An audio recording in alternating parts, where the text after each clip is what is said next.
spying on me?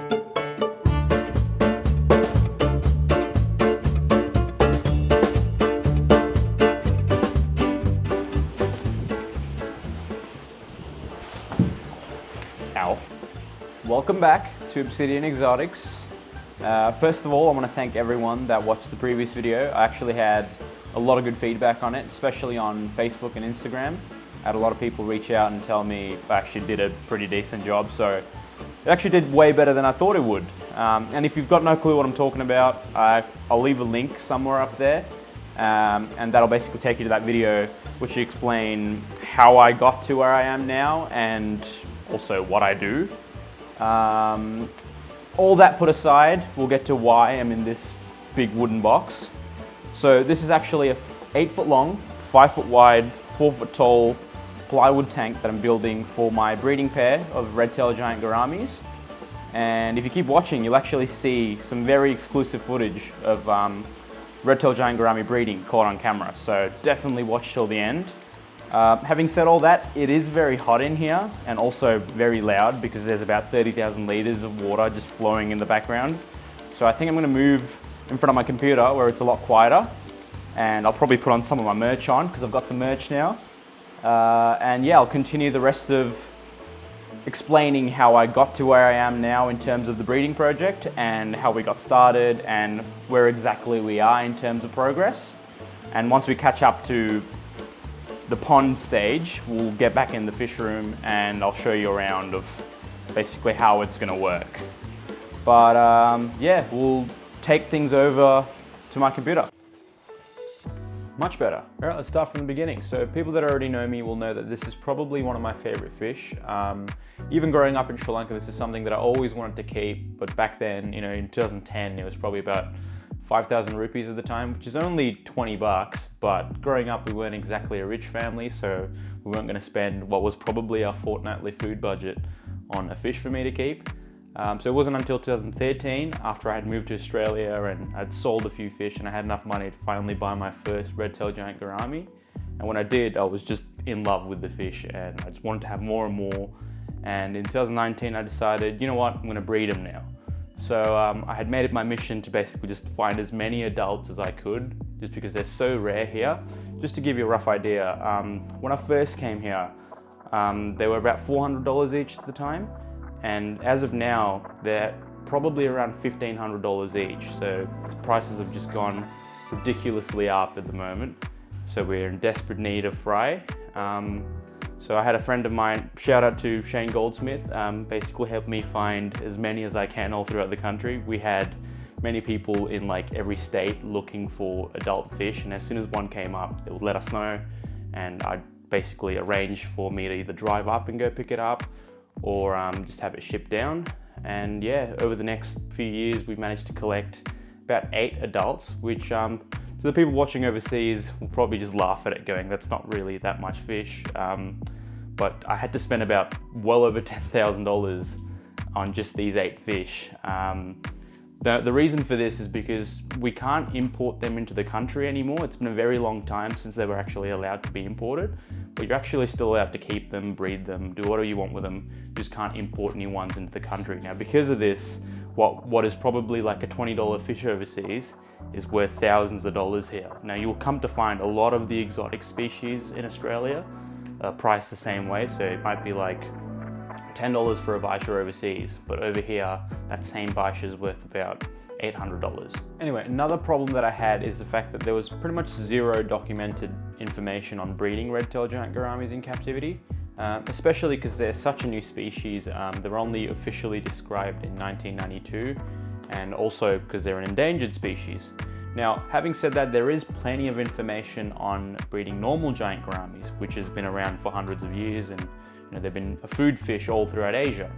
So what I was basically doing is replicating the breeding conditions that I could find about normal giant gouramis and hoping that those same conditions would trigger breeding of red-tailed giant gouramis, given they're from the same region. Now, I do have to give a shout out to my friend David in South Australia, who, to my knowledge, was the first person to actually have a documented attempt at breeding red-tailed giant gouramis in Australia.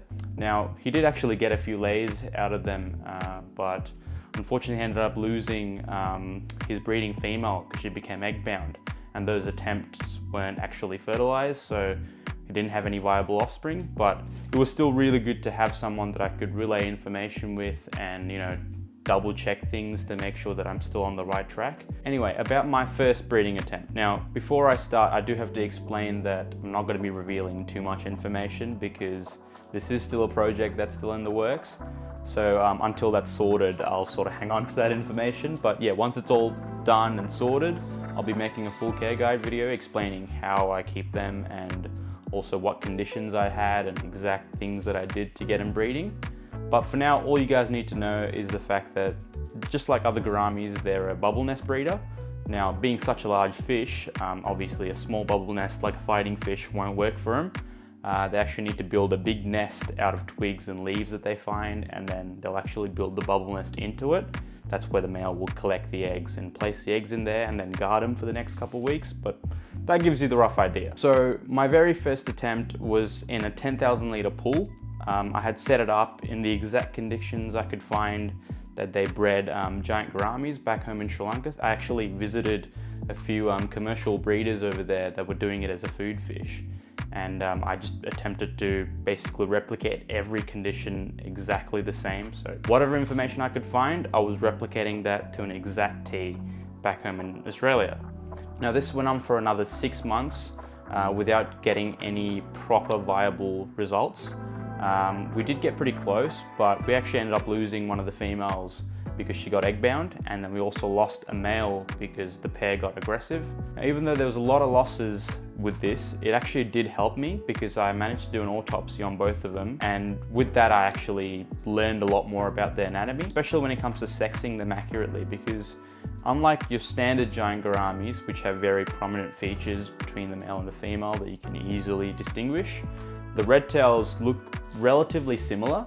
So all the features you would use from a normal giant gourami, like the nuchal hump or the pointed anal fin, is not as obvious when it comes to red tails because the nuchal hump is not very prominent compared to the male and the female, and the anal fin is equally as long and pointed on both of them. So it doesn't really give it away that obviously, so that autopsy really helped me figure out other ways to sex them accurately. Anyway, so after about 6 months, I decided I'm going to take a couple of my spare females out, and one of the spare females I decided to move into my stingray tank, which had a spare male in it. And I thought, well, if I'm going to chuck them in there anyway, I may as well move the nesting material and see what happens. And to my surprise, within about 2 weeks of putting them together, the male had built a nest and I had my first lay. And this brings us to the exclusive footage that I promised at the beginning of the video. So this whole time I had a security camera aimed at the nest because I thought up until this point, to my knowledge, no one had actually filmed red-tailed giant gouramis breeding, especially in a glass tank in captivity. So I thought if I'd get it on camera, it'd be a world's first, or, you know, to my knowledge, it'll be the first time. So I had it running the whole time, and when they did lay eggs, I got it on camera. And what you're about to see is that footage. Now, I actually managed to film it 3 more attempts from there onwards. Now, each attempt was unfortunately not fertilized, but this is pretty common with breeding fish in general. It may take them a few times to actually fertilize it properly. So I'm pretty confident with my ability to actually get them to spawn because I've replicated it 3 months in a row now. And I can tell them within a few days time and when they're gonna lay. So I'm pretty confident with my ability to get them going. Anyway, so I have had to separate them out for the time being for 2 reasons. One being the fact that they get very aggressive during breeding, so they do sustain a bit of damage. So I want to give them roughly about a month's time to recover, get back to their perfect form before I put them together again. And 2, probably the main reason, because I've had about 30 different stingray pups born in the last couple months. I've just been too focused on them, trying to get them onto food and make sure they're all good to go to their new homes before I actually focus all my attention on the Giant Gourami project again. But once the stingrays are gone, I'll have a lot more time, which most of them are gone now. So I'll have more time freeing up probably in a few weeks. But as for the space issue, that's why I'm building this bad boy. Now, I'm not gonna do any tutorials or anything on how I built it because there's hundreds of videos on YouTube for you to watch that'll show you exactly how to do it. But I am going to be doing two things that are sort of unconventional with it, so I will keep track of that and I'll let you know how that goes. Now, the first thing being I will be waterproofing it with Bunnings Pond Sealer. I think it's from Crumlins is the brand. So yeah, if that works, it'll be great, it'll be cheap. And if it fails, well then you can laugh at me and I'll have to just put some pond liner instead and then seal it. As for the front panel, I'll be using acrylic instead of glass. And yeah, I'll be using some sort of pond sealer to actually seal the front, make some sort of gasket, rather than actually bolting it on like I have in the past. So we'll see how that works out. Now I was expecting this to be completed by early March, but since then I was actually given the opportunity to become one of the exhibitors at the Melbourne Pet Show. So obviously I wasn't going to pass up on a chance like that, and I'm actually going to be partnering with one of my friends, Toby from Oz Aquatics, and we're going to have like a joint stand there. So yeah, definitely come down to Melbourne Showgrounds on the 25th and 26th of March, and yeah, come see some of my collection. I'll be bringing some of my big monsters and maybe some of my stingrays and a few other exotics as well, yeah. And this will be my first time actually at a convention where I'm not just visiting, I'm actually going to be one of the members there, so that'll be really interesting. And I'll make some more videos on basically how we get it all set up and leading up to it. Now if you watched it this far, you may as well subscribe so you can keep updated on how this project's going to go. And I don't really have like a cringy outro that I've come up with yet, so if you've got any ideas what I should say at the end, maybe let me know. But for now, I guess I'll see you on the next one. I guess that was pretty cringy.